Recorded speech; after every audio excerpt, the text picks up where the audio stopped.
Muito bom dia, boa tarde, boa noite, dependendo do horário que vocês forem assistir. Estamos iniciando grandes encontros com Laírson Bueno. Hoje estamos recebendo dois advogados aqui do Distrito Federal, Dr. Wendel Bruno e Dr. Felipe Azevedo. Primeiramente, vamos nos dirigir ao Dr. Wendel Bruno, ele que é especialista em Direito de Família e Sucessões e Direito do Trabalho. Seja bem-vindo. Que isso, muito obrigado, doutor Bueno e toda a equipe, né? É um prazer estar aqui somando com Vossa Excelência, uma pessoa muito conhecida, uma pessoa que tem muito para somar, e hoje aqui como entrevistado do senhor. Muito obrigado, viu? Seja bem-vindo. E conosco também o Dr. Felipe Azevedo, especialista em Direito Médico e de Saúde, professor de Língua Portuguesa, analista de políticas públicas e uma das grandes locomotivas do direito do Distrito Federal, né, doutor Wendel? Ele é. Seja bem-vindo, doutor Felipe. Muito obrigado, agradeço imensamente aí pelo convite. Doutor Bueno, um grande amigo, espero estar contribuindo aí para que, né, possamos bater um papo, né, sobre a minha área especificamente e contribuir também com os assuntos que eu acho que intrigam aí muitas pessoas, né, sobre essa questão. Ok. Doutor Wendel, me fala um pouco da sua biografia. O senhor se forma no segundo grau, já tinha decidido ser advogado, ou pensava em ser engenheiro, médico, jogador de futebol, enfim? Então, doutor Bueno, e é você que nos assiste. Na verdade, o direito sempre foi a minha maior vontade, né? E sempre foi advogar. Desde ali do meu ensino fundamental, ensino médio, eu falava bem assim, eu vou me formar e vou ser advogado. Primeiro da família, na verdade, eu sou o primeiro neto a formar da minha avó. Me formei pela universidade, o Centro Universitário Projeção, aqui em Taguatinga mesmo, para quem daqui de Brasília conhece. E antes de formar, tinha passado na OAB. E aí já tinha feito parcerias e comecei a advogar. Eu sempre digo que eu fui uma exceção. Eu dei muito certo no início. Hoje já com 6, quase 7 anos aí já militando na advocacia, dentro do direito de família, sucessão, direito do trabalho. A gente, quando começa, a gente vai ali, e aventura de um lado, do outro. Só nunca fui pro criminal. Certo. Mas fui o primeiro neto a formar, primeiro advogado da família. E aquela coisa, como o senhor tá falando, né? O que que nos levou? Acho que nasci para isso. Uma vez eu vi de um professor que também era advogado, e ele falou bem assim, eu consigo ver um advogado de longe, você nasceu para isso. E é isso, acho que é uma identificação. Deus falou e falou assim, vai lá e seja advogado. Certo. E o primeiro advogado da família, você quase fez um estágio para ser defensor público, para atender o povo de graça, então. Até hoje, né? O povo é assim. Eu sempre digo que seu primeiro cliente é a sua família. Verdade. E isso é bom, porque se a sua família te procura, os seus amigos, é porque eles confiam no seu trabalho, né? Claro que com o passar do tempo a gente vai amadurecendo e vai vendo que a gente vive disso, né? Os nossos honorários é o que nos alimenta. Então a gente vai se posicionando, vai aprendendo a cobrar. Para minha avó, que trabalhava em hospital, até hoje para ela é uma decepção, né? Eu ser do direito, eu tinha que vir para a área da saúde. Para minha avó eu tinha que ser médico. E para minha mãe no início era complicado também essa rotina de advogado, não vai para o escritório todo dia e vai para tribunal. Até quando os honorários começam a vir, aí eles passam a ver a gente com outros olhos, né? A entender. Aí eles começam a entender que advogado é uma profissão. Quando a gente começa a mudar de vida. E eu sou a prova viva de que o direito, a advocacia mudou a minha vida, né? Financeira, a vida financeira da minha mãe. E é isso, eu acho que quando você começa a ter, como o doutor Felipe trouxe aqui, a gente tem um currículo e vai adquirindo uma pós-graduação, adquirindo uma especialidade, trazendo autoridade dentro da sua área, as pessoas te passam a ver com outros olhos. Infelizmente ou felizmente, quando você passa a conquistar bens materiais e financeiramente falando independência, as pessoas te veem também com outros olhos e elas começam a validar. A validação social, né? Não, fulano deu certo na vida, por quê? Porque já tem isso, tem aquilo. Mas é isso, doutor Bueno. Vim de uma família muito humilde. Minha mãe é manicure, não tive meu pai presente. E é isso. Estamos aí hoje com o maior advogado aqui, que já foi presidente, né? Isso é bondade sua. Mas vamos lá. Doutor Felipe, e o senhor? Tira o segundo grau, já decidiu que seria advogado ou tinha alguma outra profissão a pensar? A minha história é um pouco diferente. Eu comecei, saí ali do segundo grau, eu tinha feito um curso técnico na área de saúde, e por livre e espontânea pressão dos meus pais, né, na verdade da minha mãe, que queria que eu fizesse um curso técnico, e eu fiz um curso técnico. E naquele momento eu gostaria de seguir carreira como farmacêutico, biólogo, e entrei ali na Universidade Católica cursando farmácia. Só que logo nas primeiras aulas eu vi que era um curso que eu não me identificava. Só que essa questão do direito, eu sempre estava ali presente, né? Eu sempre gostei bastante de indagar, de entender como é que funciona, né, aí a organização da sociedade, como é que funciona tudo isso, e migrei para direito, logo no início, logo no primeiro semestre. E aí perdi algumas disciplinas. Então, ali em 2014, eu me formei, na época com 23 anos, né? Me formei e pouco tempo depois, né, eu passei na OAB no nono semestre e até assim, fiquei muito ansioso para colar grau, né? Tentei antecipar minha colação de grau e consegui. E logo depois de formar, eu já comecei a advogar. E aí, as minhas primeiras ações foram ações, né, que eu acho que uma tramita até hoje, quase aí 10 anos depois. No início a gente passei muitos perrengues, né? Eu acho que todo advogado deveria passar por essa trajetória, que eu acho que isso faz parte da formação acadêmica, da formação profissional, da formação como pessoa, inclusive. E, né, e logo ali em 2018, eu me especializei na área de Direito Médico e a Saúde. Fiz uma pós-graduação no Instituto Renato Saraiva. E em 2019, eu iniciei o curso de língua portuguesa. Também sou professor de português. E essa questão, né, de eu trazer a língua portuguesa para dentro do direito, hoje eu vejo que é essencial. A qualidade de escrita, de peças, hoje eu tenho um panorama totalmente diferenciado quando eu vou redigir as peças. E eu vejo que o advogado, né, nós advogados, eu acho que a gente peca muito nessa questão. Isso às vezes prejudica o próprio direito do cliente, né? Às vezes, se você não conseguir se expressar adequadamente, pode ser que o juiz entenda algo totalmente diferente do que você gostaria de pedir. E ele não analisa nem com respeito, né? Não analisa nem com respeito, né? A gente vê aí petições mal feitas, petições com parágrafos de 15, 20 linhas, né? Não sei que você seja um Pontes de Miranda para escrever um parágrafo tão grande, mas, né, a gente tem que fazer tudo com coerência, coesão, né? Existe aí, pelo menos, uma petição limpa, né? Você não precisa ser um expert, mas o essencial, a objetividade, eu acho que ela também conta, ela também é primordial para que você consiga alcançar aquilo que você pretende, que é o deferimento de uma tutela, a procedência de uma sentença. Então, eu acho que a língua portuguesa me trouxe esse patamar diferenciado, essa visão diferente de como me comunicar, principalmente no direito. Doutor Felipe, deixa eu fazer um parênteses aqui rapidamente, porque você me fez lembrar de uma situação que aconteceu comigo. Eu era criança no primário ainda, né, que hoje chama-se primeiro grau, né? E eu faço uma redação muito boa, mas eu escrevo uma palavra errada. Eu escrevo a palavra atraso com Z. E a professora não me dá 10 por causa desse erro, me dá um 9. Tira um ponto do S trocado pelo Z. Eu nunca mais esqueci disso, é lógico. E eu sempre fui muito bom nessa parte de português e depois também casei com uma pessoa formada em língua portuguesa. E aí, o que aconteceu? A gente fica até muito perfeccionista. Às vezes eu vejo algumas conversas desses grupos de WhatsApp, né? Dói na vista, né? Então, realmente é uma coisa muito importante que valoriza o peticionamento do advogado, né? Porque, infelizmente, nós temos colegas que não conseguem se manifestar para o juiz com uma linha coerente de raciocínio por não saber redigir. Exatamente, doutor, né? A gente vê aí petição de 50 páginas, 60 páginas. Existe aí o manual do CNJ que estabelece balizas ali para que uma petição tenha aí no máximo de 15 a De 20 15 a 20. páginas.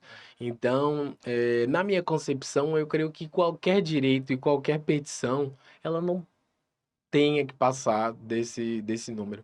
Até porque a gente, né, nós somos aí um dos países mais litigantes do mundo, né, o judiciário está assoberbado de processos, então os assessores, os juízes, eu acho que eles veem com bons olhos aquelas petições mais objetivas, mais sucintas, mais bem escritas, né? A gente está cansado de ver aí jurisprudência, né? Às vezes você tem 5 páginas de jurisprudência, Isso. e eu acho que essa questão tem que, a advocacia tem que pensar e repensar nessa questão da escrita das peças jurídicas, né? Que a gente tem que facilitar a vida de quem lê, né? Que a gente escreve para os outros, a gente não escreve para a gente.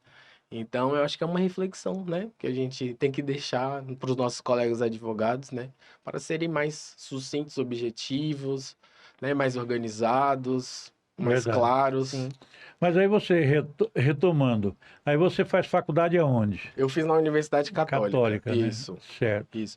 E aí, em 2019, eu me tornei também presidente da Comissão de Direito Médico da Seccional Distrito Federal, de 2019 até ali no final de 2020.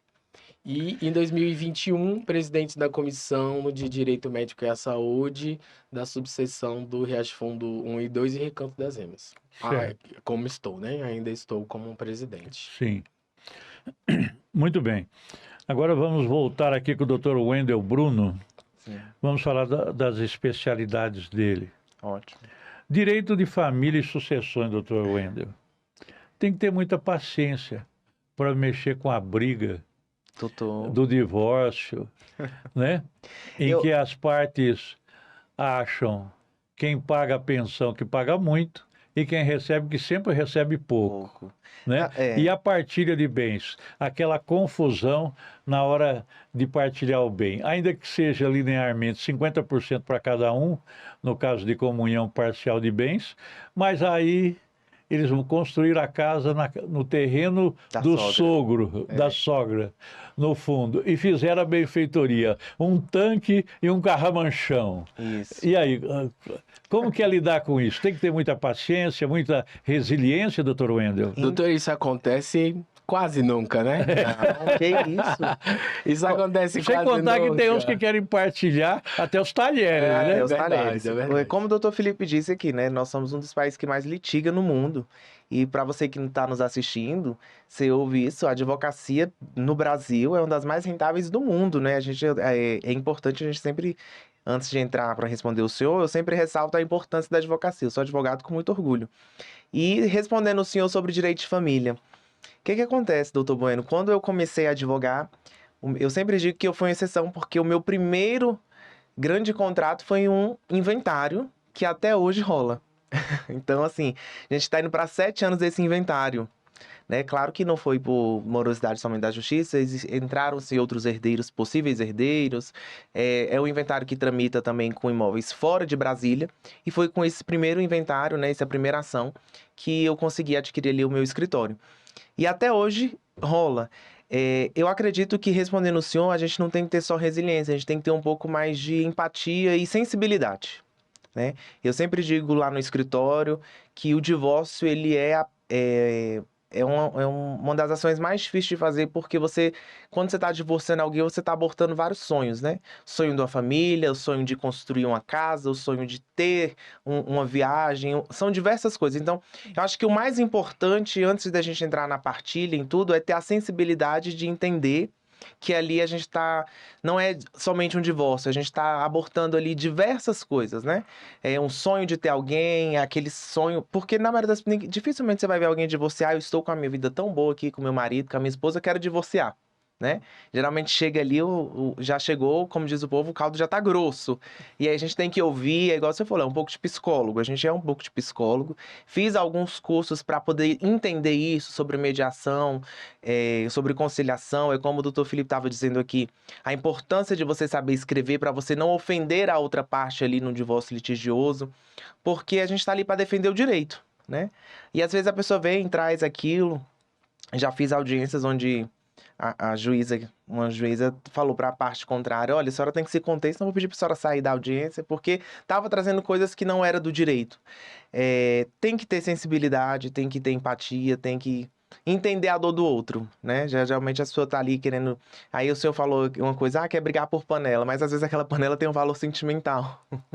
E aí quer dividir um bem. E é muito importante, doutor Bueno, o senhor falar sobre isso, porque o que eu percebo muito, e você que é advogado, que vai nos ouvir, é se especializar nisso. Né? A gente viu aqui o doutor Felipe, o senhor, são pessoas... Nós estamos diante de profissionais que estudamos, né? A gente estuda, a gente procura aprender, a gente procura adquirir conhecimento dentro da jurisprudência atual, dentro do novo ordenamento jurídico. Essa questão de não ser prolixo, como foi dito aqui por vocês, da gente saber escrever, procurar entender o que o CNJ diz, procurar entender a jurisprudência do nosso tribunal. Isso é muito importante para o nosso cliente. Porque o que acontece? Nós que somos especialistas, eu no direito de família, o Felipe no direito de saúde, cada um, a gente recebe muito cliente que vem de outras consultorias com conhecimento às vezes deturpado, com informação não correta. E não é porque o outro profissional não sabe, mas porque ele não se especializou naquela área, né? Eu sempre digo que o especialista é aquele que resolve o problema. E aí a pessoa chega ali, ela já chega toda magoada, porque é um divórcio, porque é um inventário, os irmãos estão brigando, e aí a briga dali, briga de cá, e aí já vem com informação que é deturpada por falta de conhecimento. Então, você que está nos ouvindo, que é advogado ou que quer advogar, quando você for advogar, se especialize, faça a sua área. Não sabe fazer? Procure parceiros, não tenha medo de procurar conhecimento, mas tem que ter, doutor Bueno, muita paciência. E eu sempre procuro entender a dor, né? A dor, às vezes, do filho que tá os pais separando, a dor da esposa ou do marido, às vezes tem uma traição, uma decepção muito grande. Mas eu acho que o mais importante é a gente entender que para mim é mais um processo. Eu sempre tenho isso na minha mente. Mas para o cliente é o processo da vida dele, né? Outra coisa, doutor Wendel, o senhor também trabalha como especialista em direito do trabalho.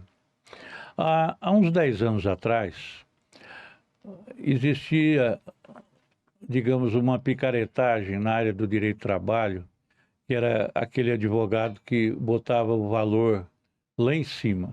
Sim. O sujeito tinha direito a 10 mil, ele entrava pedindo 100 mil, para forçar um acordo em 50 mil. Me parece que isso mudou hoje, né? Como que o senhor vê essa estratégia de negociação? A Justiça do Trabalho virou um balcão de comércio ou não? Então, doutor, até dizem que vai Aliás, acabar, isso né? dá um corte, né? Dá um corte. A Justiça... Vou perguntar de novo, viu, Everson? A Justiça do Trabalho virou um balcão de comércio ou ainda existe o direito? Ainda existe o direito, né? Há quem diga que a Justiça do Trabalho vai acabar. Doutor Bueno, apesar da minha pouca idade, eu peguei antes da reforma trabalhista, né? A reforma trabalhista, ela trouxe justamente essas modificações. Essas balizas, né? Sim, porque antigamente o trabalhador tinha aqueles excessos de direito e a empresa sempre era a parte mais prejudicada. Na verdade, não era assim, né? O direito, ele tá ali para trazer provas. E a gente sabe que na Justiça do Trabalho nem sempre a prova escrita é a prova que prevalece. Tem a prova testemunhal, o ônus da prova de cada parte.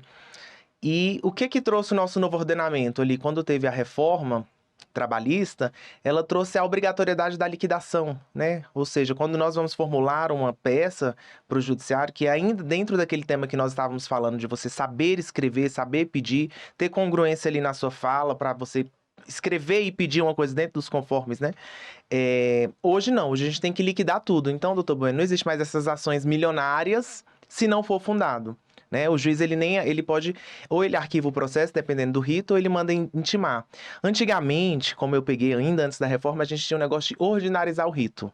Vamos ordinarizar o rito porque aí cabe citação por edital, vamos ordinarizar o rito porque o método de trabalho dentro da justiça é um pouco mais... Como é que eu posso dizer? Mais completo, né? Que nós temos o rito sumário, sumaríssimo, que eles são um pouco mais engessados. Já no rito ordinário, não.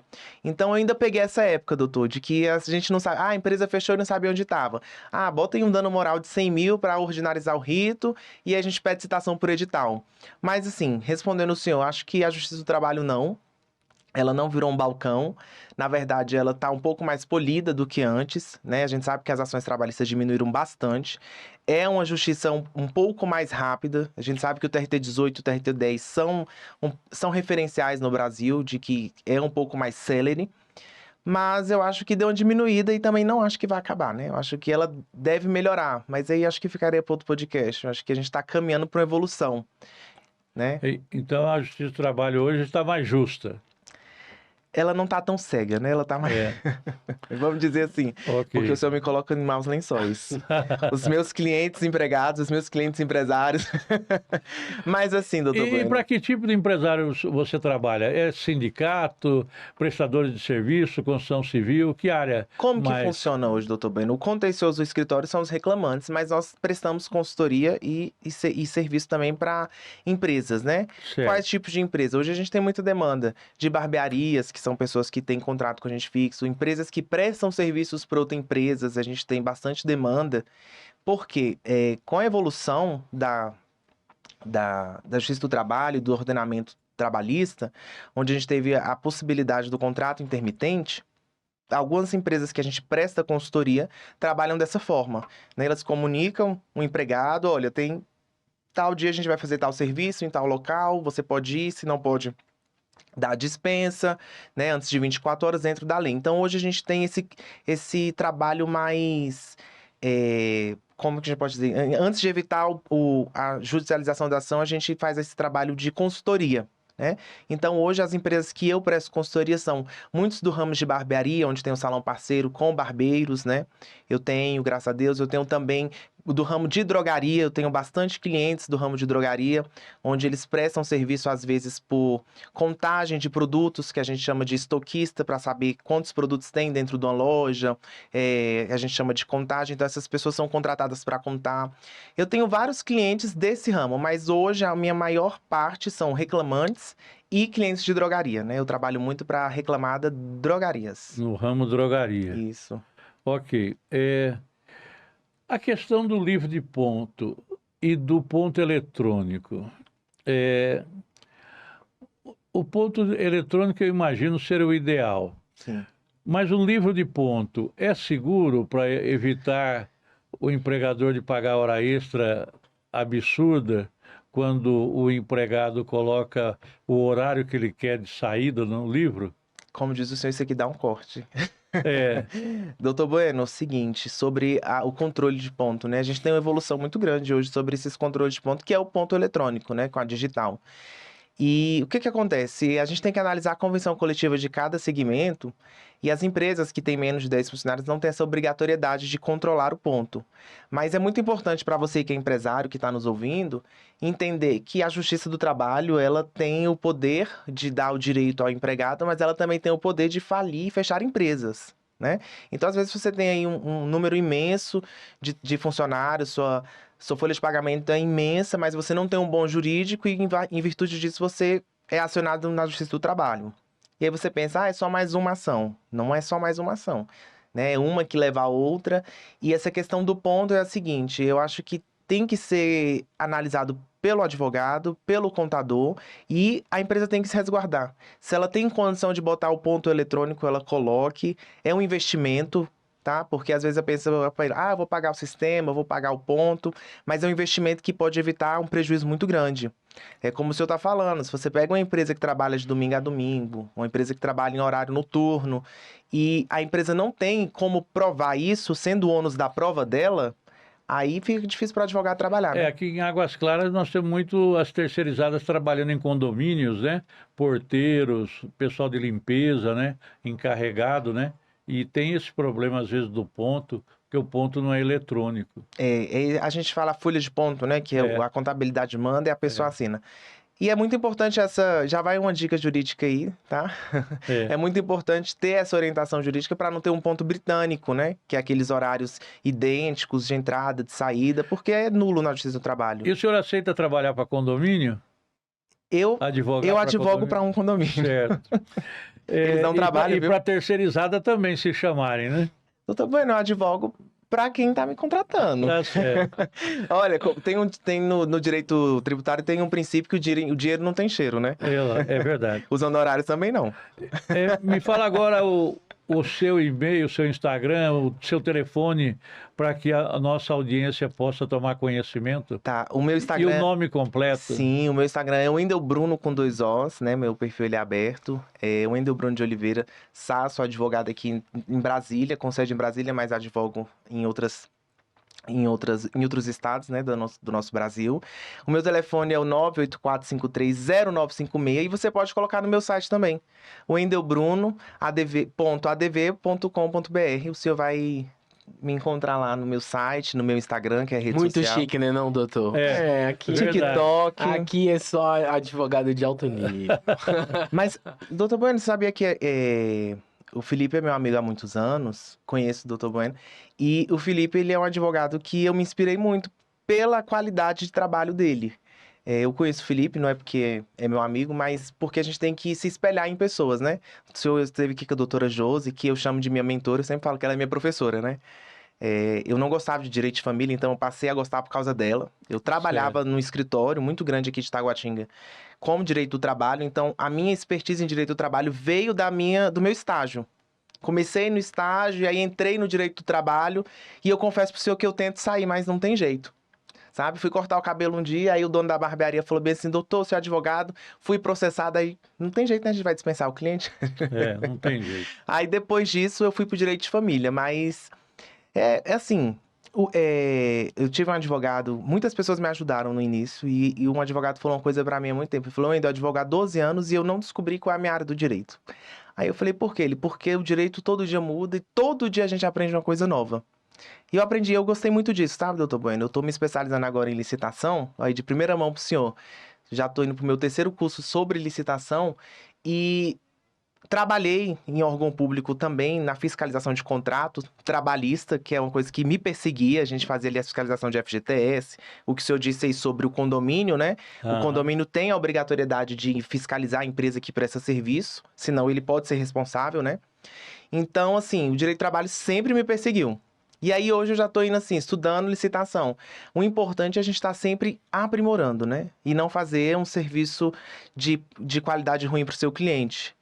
E é isso, doutor Bueno. Eu acho que a justiça do trabalho não vai acabar, os divórcios não vão acabar, né? As pessoas não vão deixar de morrer pra gente fazer os inventários dela, não é isso? Então, o direito eu sempre digo para o pessoal que me procura, eu tenho muitos parceiros iniciantes da advocacia e me procuram muito pelo Instagram também, e eu falo, a sua carteirinha da OAB é como um cartão de débito. Hoje ele pode estar vazio, mas amanhã ele pode estar cheio de dinheiro, né? Certo. Ele não é de crédito, né? Que você passa para pagar, É. mas hoje você vai dormir sem dinheiro e amanhã você pode acordar milionário. E a advocacia te proporciona isso. Verdade. Ficar igual o senhor, igual o Felipe, né?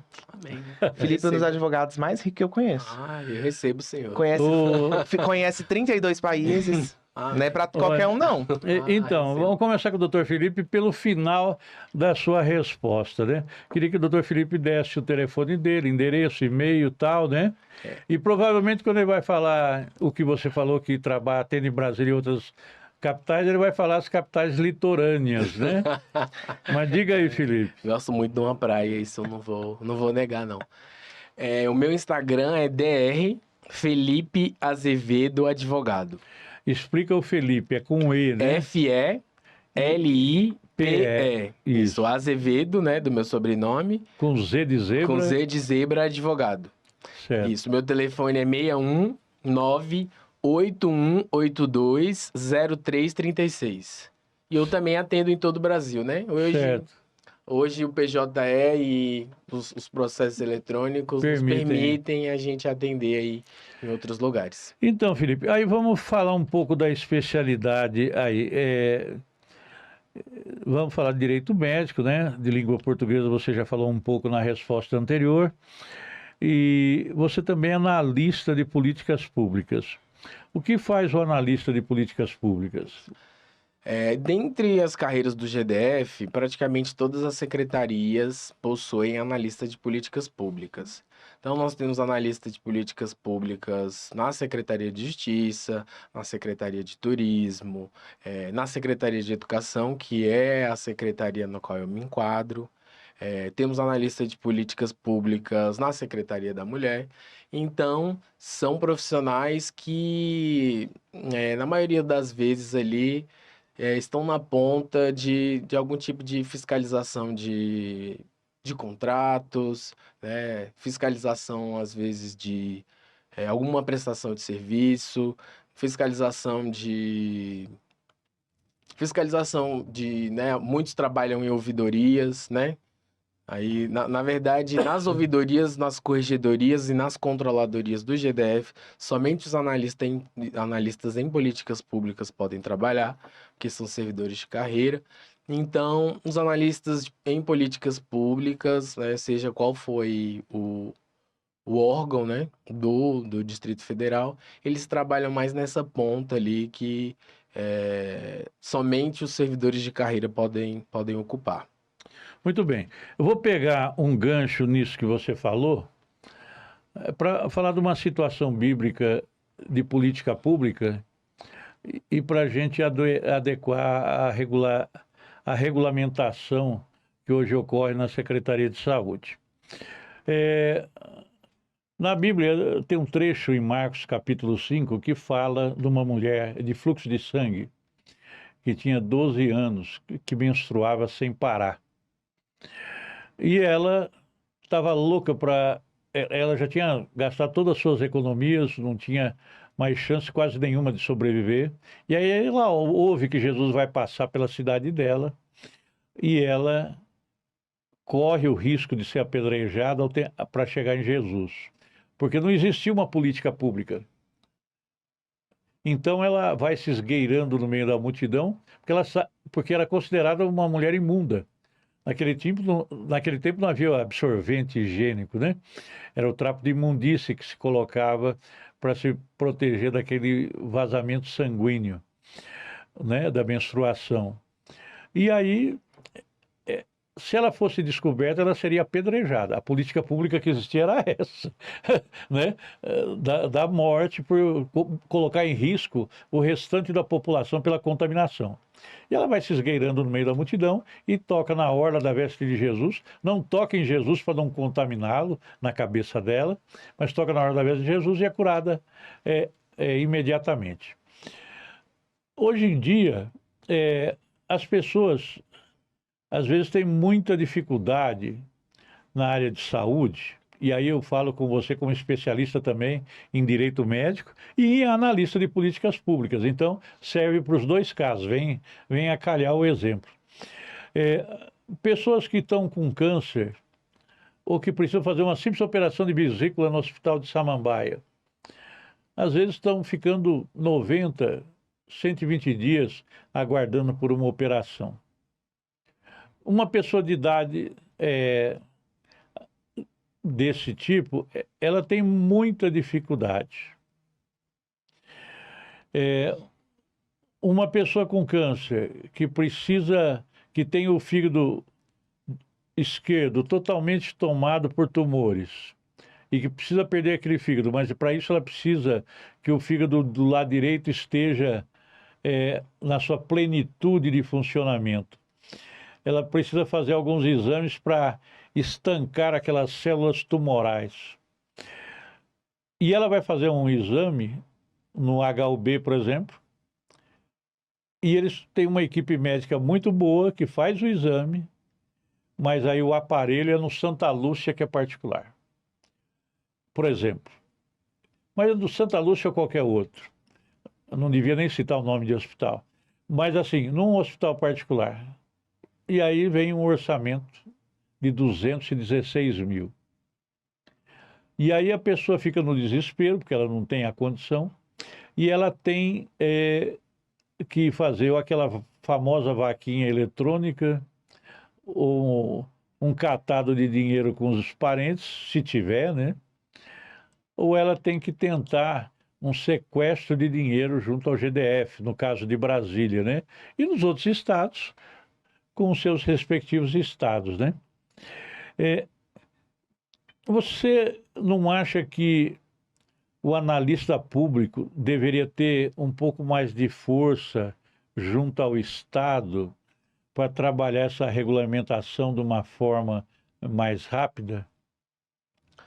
Então, doutor, a gente, nessa questão aí de implementação em políticas públicas, a gente tem aí um obstáculo muito grande, que seria a lei de licitações, né? Apesar de haver aí alguns casos de dispensa, de alguns casos de contratação direta de algumas empresas, Né, aqui em Brasília nós temos aí mais ou menos 3 milhões de habitantes, a gente tem o entorno. É, isso não é justificativa, né, para que o Estado não preste o serviço. Só que é, até hoje no Brasil, apesar de isso estar, né, referendado aí na Constituição, que é um direito de todos, a gente não conseguiu efetivamente implementar essa política pública. É uma política pública um pouco defasada, em que pese o SUS, né, o Sistema Único de Saúde, ser aí referência mundial, né? Porque os outros países, a gente sabe que por exemplo, nos Estados Unidos não existe, né? Lá tem o seguro-saúde, lá quem não tem o seguro-saúde fica praticamente à míngua, né? Da própria doença. Então, a própria burocracia da legislação, ela complica essa questão de implementação de políticas públicas, principalmente as políticas públicas, políticas públicas maiores, políticas públicas de medicamentos de alto custo, né? A gente teve agora recentemente a adesão aí do medicamento que é para uma doença autoimune, que o medicamento custa 5 milhões de reais. Que o medicamento custa 5 milhões de reais e o Estado, né, implementou isso. Então, o Estado tem que ter uma licitação para comprar. Às vezes o Estado, né, às vezes só tem o fabricante, o Estado, né, fica nas mãos do fabricante. Então, é muito complexo essa questão das políticas públicas na área de saúde.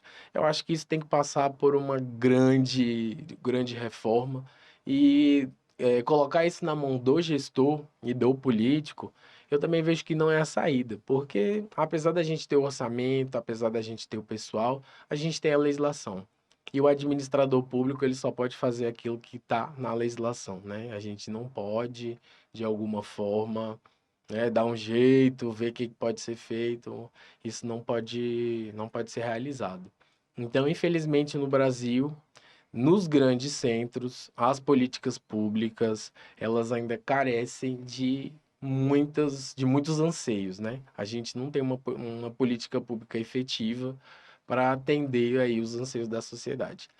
Nos casos oncológicos, agora que uma lei aí nova que foi sancionada em 2021, é, o Estado, né, ele tem que oferecer aí todo o tratamento quimioterápico, enfim, se for um tratamento multidisciplinar, em 30 dias. Né? Isso a doutora Juliane Paulini, se ela estiver inclusive escutando, ela é referência nessa área aí de direito previdenciário e também das pessoas com câncer, né? É direito médico. E nós temos essa legislação. Então, se o Estado não cumpre nesse período, a pessoa, o paciente, ele já pode aí judicializar essa questão e pedir aí, como o senhor falou, pedir aí o bloqueio de valores na conta do Estado. Mas é assim, a gente caminha a passos de tartaruga, né? A gente tem uma legislação para pessoas oncológicas, a gente tem algumas legislações esparsas em outros estados sobre quem tem doença de Parkinson, por exemplo. Então, a gente ainda não tem algo sedimentado. Nós temos um judiciário que está um pouco mais sensível a essas questões, né? Que é muito difícil também atender a todos, né? Eu reconheço essa questão, é difícil atender a todos, que humanamente impossível, dinheiro, né? A gente tem até aquele princípio da reserva do possível, né?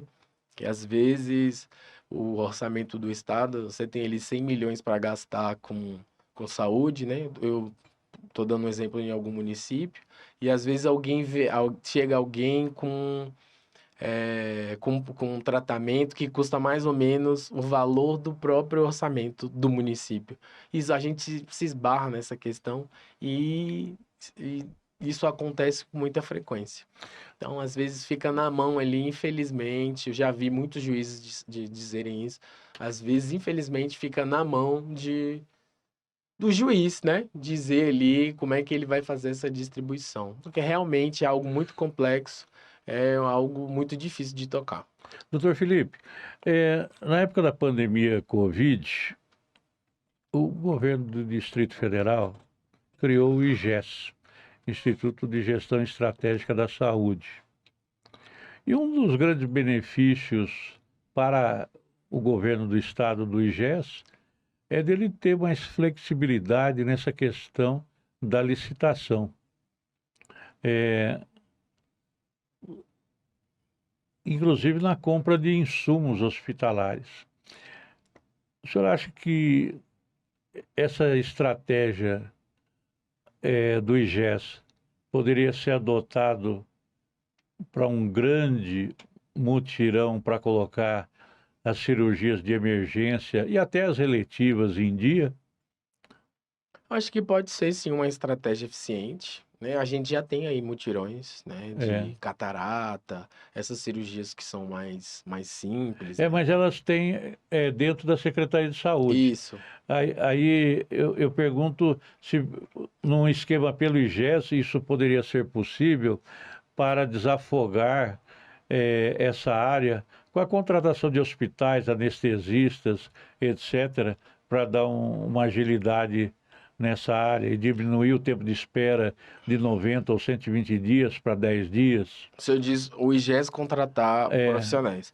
Pois é, muita gente não sabe, mas a gente tem profissionais aí, por exemplo, um anestesista. Às vezes a gente abre vaga de, né, aí tem às vezes um processo seletivo de 10 anestesistas, e somente 3 têm interesse em trabalhar. Por causa do pagamento. Por conta do pagamento, né? Condições de trabalho agora melhorou, né? Acho que melhorou bastante. Mas aí, às vezes, a gente tem esses entraves, né? De pessoal, agora, de fato, pode ser adquirido diretamente, mas a gente tem esses entraves que, às vezes, né? Às vezes abre um concurso efetivo para médico, de pediatra, você tem 30 vagas, somente Não tem 10 inscritos. somente você tem 10 que assume. Então, isso é muito complexo, né? A gente aqui, para a população, é perfeitamente compreensível, né? Que todo mundo, né, todo mundo fique indignado com a situação, mas também para o administrador e para o gestor público, ele às vezes fica de mãos atadas, porque para que tudo funcione é como se fosse uma orquestra, né?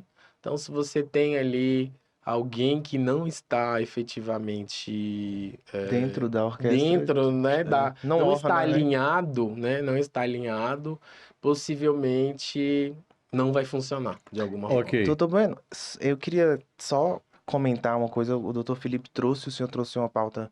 Nós aqui de Brasília, a gente sabe que a gente vive uma utopia, né? Diferente. O doutor Felipe trouxe sobre a questão do município. Às vezes o município tem 100 milhões, né? Meu pai foi paciente oncológico, eu ajudei a cuidar do meu pai em Recife, no HCP, que é o Hospital do Câncer do Pernambuco, é uma parceria público-privada, um hospital filantrópico, salvo engano. E o que acontece? Os municípios e as outras cidades acreditam por não ter o mesmo poder que o Estado, né, financeiramente falando, eles fazem o quê? A transferência de todos aqueles pacientes ali para um único hospital que fica em Recife, que é o Hospital do Câncer do Estado do Pernambuco. E é muito diferente hoje, com acesso à internet, você que está ouvindo hoje você aprendeu que o Estado tem 30 dias, né, para começar o tratamento oncológico. Se o Estado não faz, a gente judicializa a demanda para que a lei seja cumprida. Mas hoje, Brasília, a gente tem acesso a isso. Mas o Brasil é quase um continente enorme. A gente sabe que em muitos lugares as pessoas não têm acesso à informação, muitos lugares as pessoas não têm acesso à saúde de qualidade. E fui, né, cuidei do meu pai como paciente oncológico, e eu vi o quanto as pessoas padecem por falta de conhecimento, né?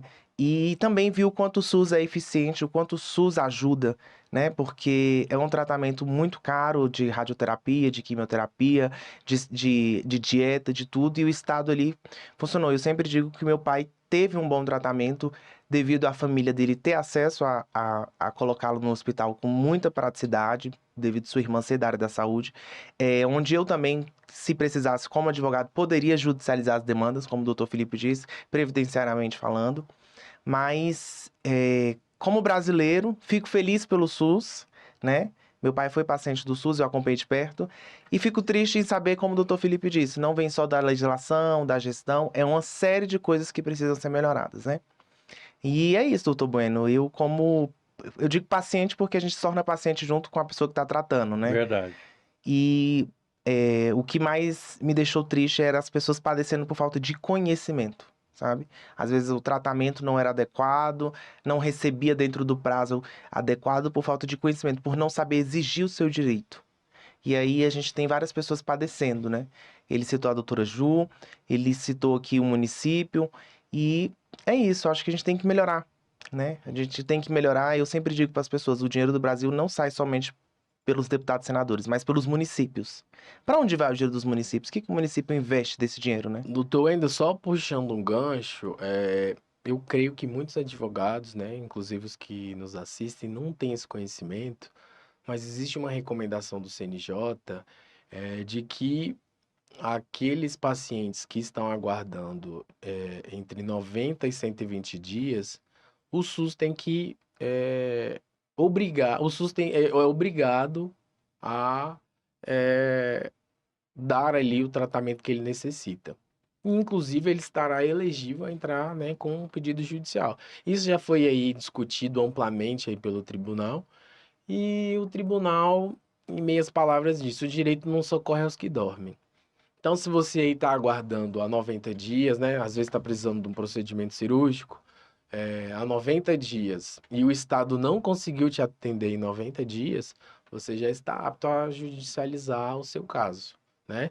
Sem pedido de urgência e emergência. O simples fato do caso ter passado 90 dias, né, a depender 90 ou 120 dias, já é suficiente para que você judicialize essa questão. Isso já tem sido muito bem recepcionado pelo tribunal. Então, eu acho que é bom, é importante que os advogados saibam disso. Uma dica Certo. de ouro. Doutor Wendel, agora vamos para o senhor aí. Eu gostaria que o senhor contasse para nós um exemplo da advocacia que lhe deu mais alegria, ou pelo tamanho dos honorários, ou pelo tamanho da satisfação do trabalho. E doutor Bueno. Então, eu acho que, como eu falei aqui no início, eu sou um defensor da advocacia porque a gente pode mudar a vida das pessoas através do direito delas, né? Seja de uma cirurgia, seja de um reconhecimento de alguma coisa. Mas assim, eu não consigo mencionar para o senhor um porque foram vários. Mas tem um caso que mexeu muito comigo que foi de um conhecido que eu conheci ele na minha adolescência e ele se tornou meu cliente num reconhecimento de paternidade. Pós-mortem, a história dele era um pouco complicada. Depois eu também fiz um inventário desse pai dele, do pai biológico. Eu fiquei muito sensibilizado, mas eu sempre digo para todo mundo que o processo que mais mexeu comigo, e não por dinheiro, porque eu não recebi nada, foi o processo de interdição do meu pai. Foi a minha segunda interdição e eu pedi a interdição do meu pai. Meu pai, na época, ele era alcoólatra, hoje a gente chama de etilista, né? Alcoolista. E alcoolista, a gente chama, na verdade. E eu acho que por eu não ter tido meu pai presente, de certa forma eu ajudei, eu estive presente, eu fiz muito dentro daquilo que a minha profissão permitiu. Então, como advogado, foi uma realização pessoal. Eu poder usar o direito, usar da arma que eu tenho, que é o meu conhecimento, para ajudar o meu pai, né? Nós intestamos ele para poder facilitar algumas coisas, depois nós cuidamos dele quando ele foi paciente oncológico. Então, assim, o que mais mexeu comigo foi a interdição, né? Porque você tem uma validação social da sua família, como profissional, como filho, como neto. Mas de honorários eu vou ficar com os meus inventários. Eu acho Certo. que eu amo os inventários, quando tem muitos bens, muito dinheiro na conta. Ok. Doutor Felipe, e o senhor? Qual foi a maior alegria, ou de honorários, ou profissional, de satisfação profissional? É, assim, como eu lido com o direito médico, eu tenho ações que me dão alegria quase sempre, né? Que Aham, a gente, a partir nós somos ali o instrumento de um facilitador de conseguir, é, de tutelar o direito de alguém. certo. Então, eu Eu creio que a minha maior satisfação pessoal foi a minha primeira cliente que precisava aí de medicamento de alto custo. E o medicamento custava R$ 30.000 a caixa. E nós conseguimos uma liminar para que ela fizesse o tratamento. Então, ela ia fazer esse tratamento por 5 anos, né? Então, custou muito caro, né, esse tratamento.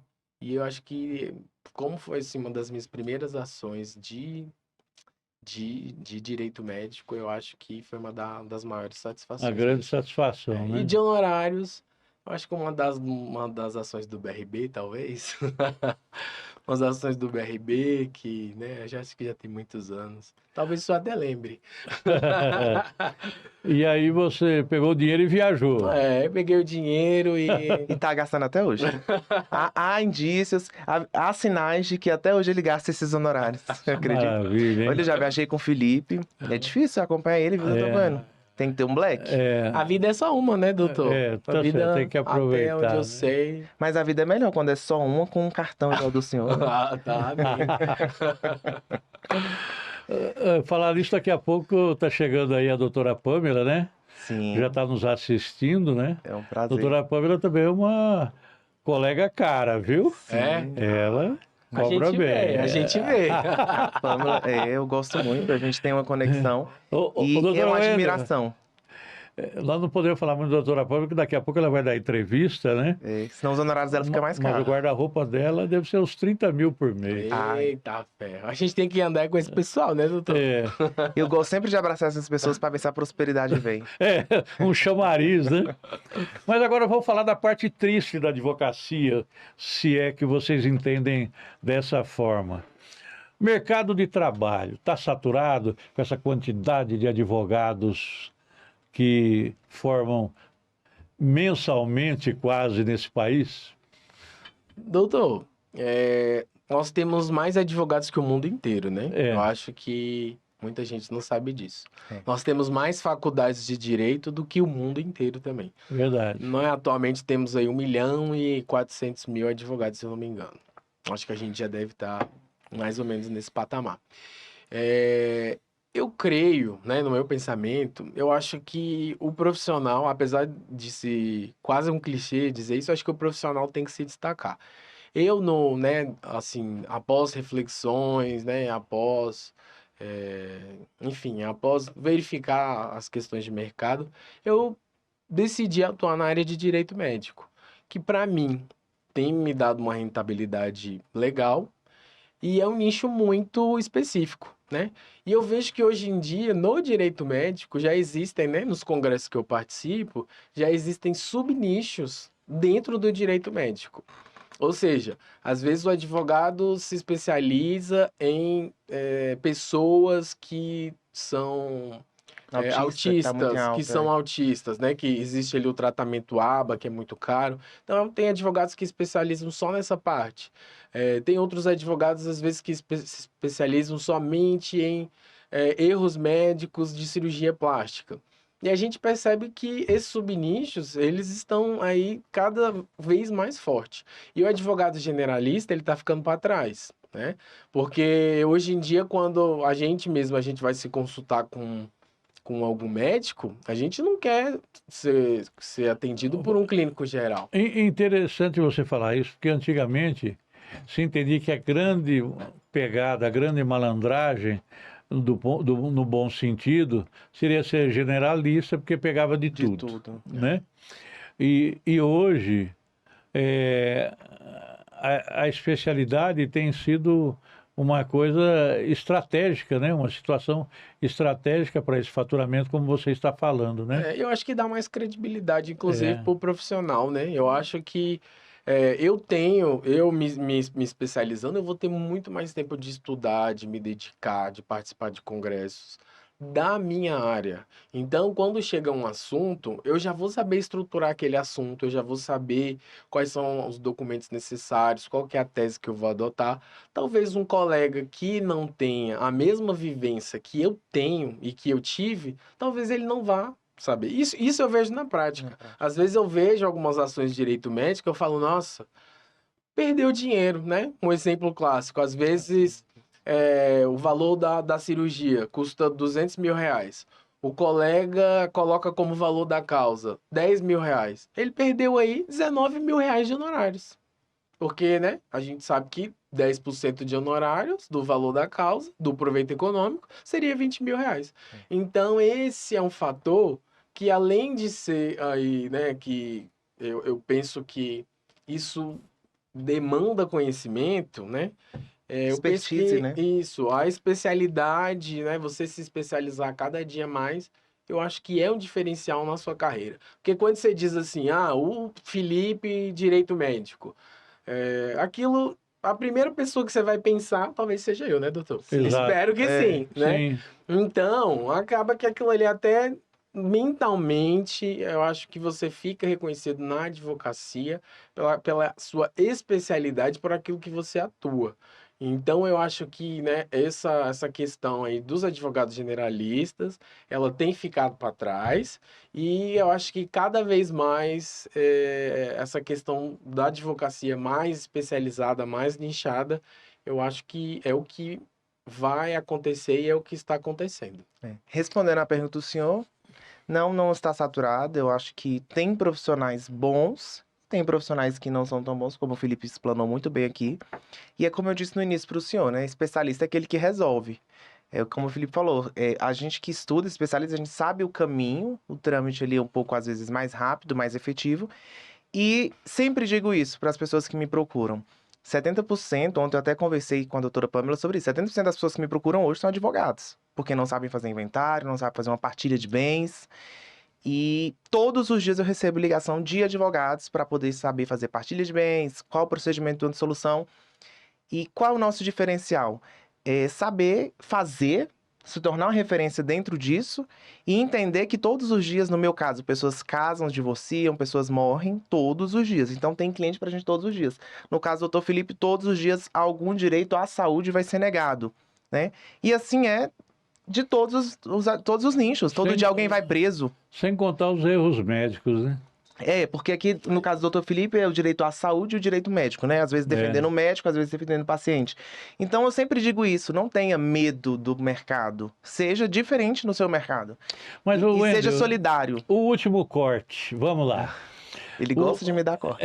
não, é o corte tecnológico para depois a gente explorar E ganhar no dinheiro na Instagram. Instagram. O último corte. O filho da lavadeira que se forma. Como que ele deve começar a construir a carreira dele? Ele é da periferia, sem condições, sem o notebook, às vezes até no início. É, o senhor tá falando a minha história, né? Minha mãe não era lavadeira, mas eu vim de uma família muito humilde. Sim, doutor Bueno, o que que a gente tem que aprender? O que que eu aprendi e acredito, né? Caráter cabe em todo lugar. E o mais importante é você ter a determinação e saber onde você quer chegar. Podemos não ter as melhores oportunidades, mas nós podemos fazer oportunidade.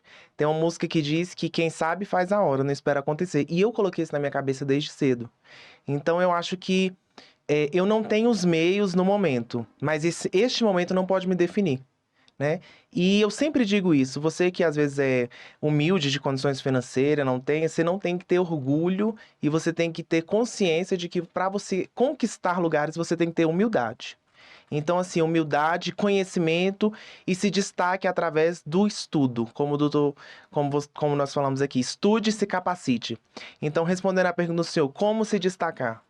Continuando com humildade e sempre sendo o melhor naquilo que você faz. Certo. Doutor Felipe, vamos supor que eu conseguisse bloquear todo o seu dinheiro do Ai, meu BRB Deus. agora. Você virou Não. e você acabou de formar em direito. Como você construiria a sua carreira? Doutor, eu tenho uma visão. Eu sou uma pessoa muito tecnológica, tanto que no escritório eu não tenho papel, né? Todos os clientes têm pastas aí no OneDrive, a assinatura é eletrônica, da procuração, do contrato. Então eu gosto muito de tecnologia e eu acho que a tecnologia ela veio para nos ajudar. Então eu penso que o advogado que acabou de chegar, ele tem que estar aberto às novas tecnologias. Sim. Então, hoje em dia, a gente tem tráfego pago, a gente tem Instagram, a gente tem LinkedIn, a gente tem TikTok, a gente tem Google Ads. Então, eu acho que é nessa questão, são nessas possibilidades que o advogado tem que se ancorar. Hoje em dia, a velha advocacia, ela ainda surte alguns efeitos, óbvio, né? O network, ele ainda é de extrema importância. Mas hoje em dia, se o senhor para pensar, quantas horas que o senhor passa com o celular na mão, vendo aí coisas, vendo às vezes outros advogados, propaganda de outros advogados, o que outros advogados dizem. Então, eu penso que é nessa questão, né? Eu acho que isso é o presente e isso só vai se aprimorar para o futuro. Então, a gente quer saber, a gente quer ouvir o que as outras pessoas dizem. A gente, quando tem dúvida, fala, nossa, eu vou lá no Instagram da fulana que fala sobre isso, eu vou atrás de quem eu vi, né, em algum momento falar sobre isso. Então, eu penso que a advocacia digital, a advocacia tecnológica, ela veio para ficar e ela veio para ser ainda aprimorada aí a curto, médio e longo prazo. Ok. Bom, nós estamos chegando no final do nosso podcast. Não parece, mas eu acho que nós estouramos mais de 1 hora já. Advogado fala.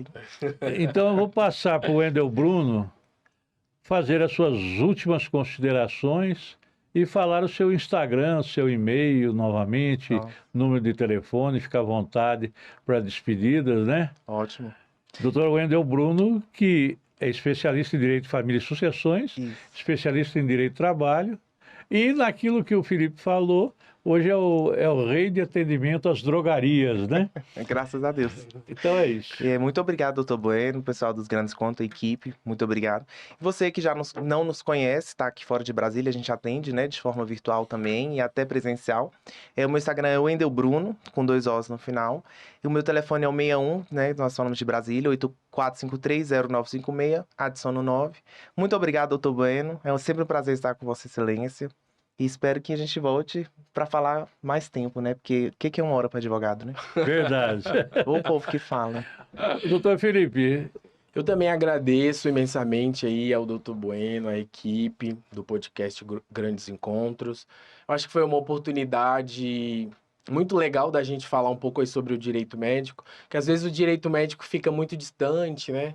Às vezes nem o próprio advogado sabe efetivamente. Fica muito elitizado, né? Fica muito elitizado essa questão de médico. Tanto é que agora a gente até tenta mudar a nomenclatura para mudar direito à saúde, né? Para que fique uma coisa mais acessível e para quem olhe, pense e veja que é alguma coisa que está mais próxima. Então eu agradeço muito, espero estar aqui outras vezes. O meu Instagram é Dr. Felipe, Felipe, Azevedo com Z, advogado. Né? Eu estou um pouco low profile, né? Mas eu vou, né? Já estou preparando novamente, né? Alguns conteúdos para a plataforma. E o meu telefone é 981820336. Atendemos todo o Brasil, né? Como a gente já disse, o PJE veio para ficar e a gente consegue atender você que está em outro estado. Mesmo que esteja na praia de João Pessoa. Mesmo que esteja na praia, né? Porque esses dias, inclusive, eu estava peticionando de lá. Então é isso. Muito obrigado. Um abraço aos telespectadores do podcast Grandes Encontros com Laírson Bueno. Até a próxima oportunidade.